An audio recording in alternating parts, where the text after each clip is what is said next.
জনাব তারেক রহমানের হাতকে শক্তিশালী করার জন্য এদেশের জনগণকে এগিয়ে আসতে হবে, এদেশের তারুণ্যকে এগিয়ে আসতে হবে। জনাব তারেক রহমানকে সহযোগিতা করার মধ্য দিয়ে বাংলাদেশকে একটি নতুন রাষ্ট্র হিসেবে আমাদের গড়ে তুলতে হবে। আমি আজকে তার জন্য দোয়া করতে এসেছি, শ্রদ্ধা নিবেদন করেছি।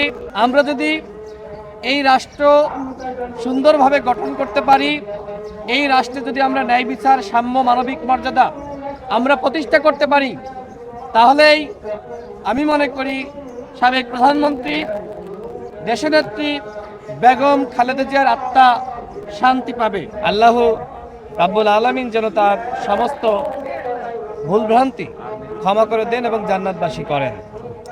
আমিন। আপসীন নেত্রী, তিনি দেশের জন্য কিভাবে সংগ্রাম করেছেন, ভূমিকা রেখেছেন। জীবনের সব আয়োজন এখানে একসাথে।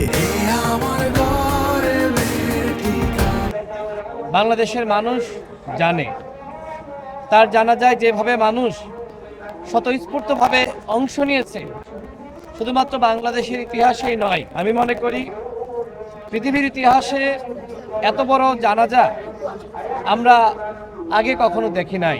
সমগ্র প্রায় ঢাকা শহরে মানুষ জানাজায় অংশ নেওয়ার জন্য তারা কিন্তু রাস্তায় নেমেছিল।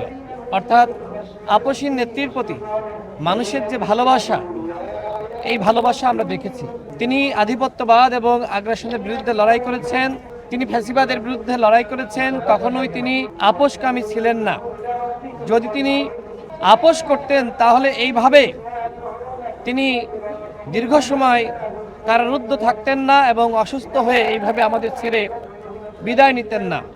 আমরা প্রত্যাশা করেছিলাম অন্তত আগামী ফেব্রুয়ারি মাসে যে নির্বাচন হবে, সেই নির্বাচন তিনি পর্যবেক্ষণ করবেন এবং জাতির অভিভাবক হিসেবে ভূমিকা পালন করবেন। কিন্তু আল্লাহ আমাদের থেকে তাকে নিয়ে গেছেন।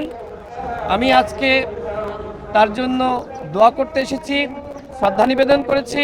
জনাব তারেক রহমান বাংলাদেশে পরিবর্তন এবং সংস্কারের রাজনীতি, এবং তিনি ইতিমধ্যে বলেছেন তার যে পরিকল্পনা রয়েছে, সেই পরিকল্পনার সারথি হিসেবে আমাদের সবাইকে কাজ করতে হবে।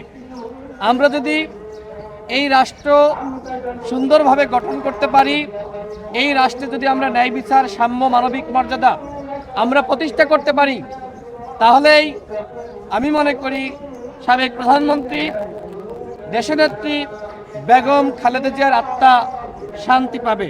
আমরা যাকে হারিয়েছি তাকে আর কখনোই আমরা ফিরে পাবো না, কিন্তু তার যে আদর্শ, তার যে চেতনা, তিনি যে দিক নির্দেশনা দিয়েছেন, যেভাবে বাংলাদেশে জাতীয়তাবাদের রাজনীতির হাল ধরেছিলেন, এখন আমাদের সবাইকে জনাব তারেক রহমানকে সহযোগিতা করার মধ্য দিয়ে বাংলাদেশকে একটি নতুন রাষ্ট্র হিসেবে আমাদের গড়ে তুলতে হবে। এবং 24-এর যে গণঅভ্যুত্থান, এই গণঅভ্যুত্থান পরবর্তী সময়ে সাবেক প্রধানমন্ত্রীর সাথে আমার সাক্ষাৎ করার, কথা বলার সুযোগ হয়েছিল সশস্ত্র বাহিনী দিবসে। সেদিনও তার সাথে সালাম বিনিময় করার সুযোগ হয়েছিল।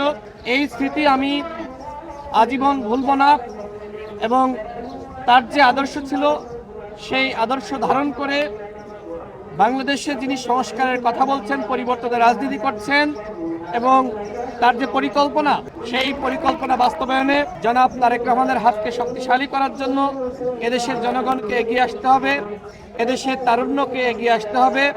আজকে এখানে আপনারা যারা এসেছেন, আপনাদের সবার কাছে আমার প্রার্থনা থাকবে, দেশবাসীর কাছে আমার প্রার্থনা থাকবে, আপনারা আমাদের সাবেক প্রধানমন্ত্রী দেশনেত্রী বেগম খালেদা জিয়ার জন্য আল্লাহর কাছে দোয়া করুন। আপনারা শহীদ প্রেসিডেন্ট জিয়াউর রহমানের জন্য আল্লাহর কাছে দোয়া করুন। আপনারা জনাব তারেক রহমান সহ বিএনপির নেতৃবৃন্দের জন্য দোয়া করুন। আমরা যাতে একসাথে কাজ করতে পারি, রাষ্ট্র পুনর্গঠনে সাবেক প্রধানমন্ত্রীর আদর্শ মেনে আমরা একসাথে একতাবদ্ধ হয়ে লড়াই করতে পারি।